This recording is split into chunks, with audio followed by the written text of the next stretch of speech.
Os 144 mil é a totalidade dos salvos, como defendem os amilenistas idealistas? É sobre essa interpretação que eu quero discordar nesse vídeo. Pois bem, por que eu não concordo que os 144 mil seja a totalidade dos salvos, como defendem os idealistas?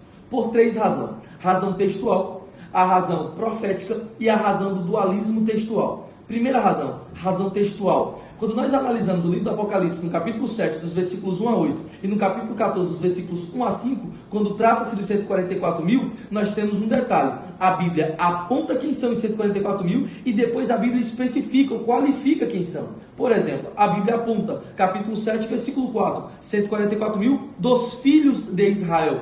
A Bíblia qualifica ou especifica, versículo 5 ao versículo 8, 12 mil de cada tribo. Primeira razão, razão textual. Segunda razão, razão profética. Quando nós analisamos o contexto veterotestamentário, há diversas profecias apontando o plano de Deus em relação a Israel no projeto de salvação.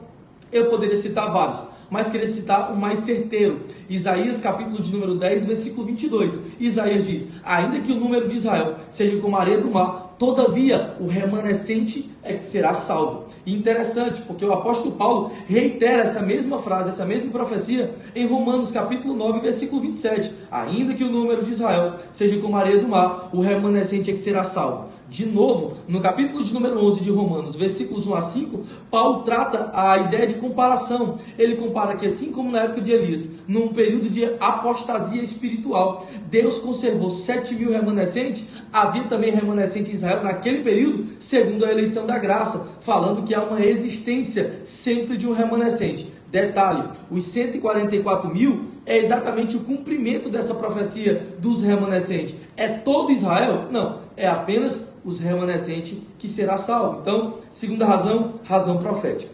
Terceira razão, razão do dualismo textual. Quando nós analisamos todo o contexto do capítulo de número 7, o capítulo 7 é dividido em duas partes. Do versículo 1 ao versículo 8, do versículo 9 ao versículo 17. Do versículo 1 ao versículo 8, João trata de um grupo de salvos. Ele especifica e restringe apenas judeu, 12 mil de cada tribo.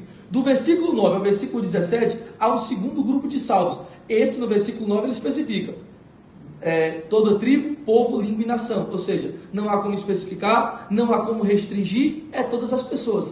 E aí, essa grande multidão não se pode contar. Também farão parte do período tribulacional. Então existem dois grupos, 144 mil e o grupo de mártires, que pertence ao período tribulacional, que começa a partir do capítulo 6 de Apocalipse e vai até o capítulo 18, com a volta de Jesus no capítulo 19. Ou seja, dois grupos de salvos dentro do mesmo contexto, mas João faz uma dualidade, apontando um Israel, segundo a promessa veterotestamentária, e o outro, todo o povo, tribo, língua e nação. E é por essas três razões que eu não concordo que os 144 mil seja a totalidade dos salvos, mas sim especificamente judeus salvos do período tribulacional. Que Deus abençoe.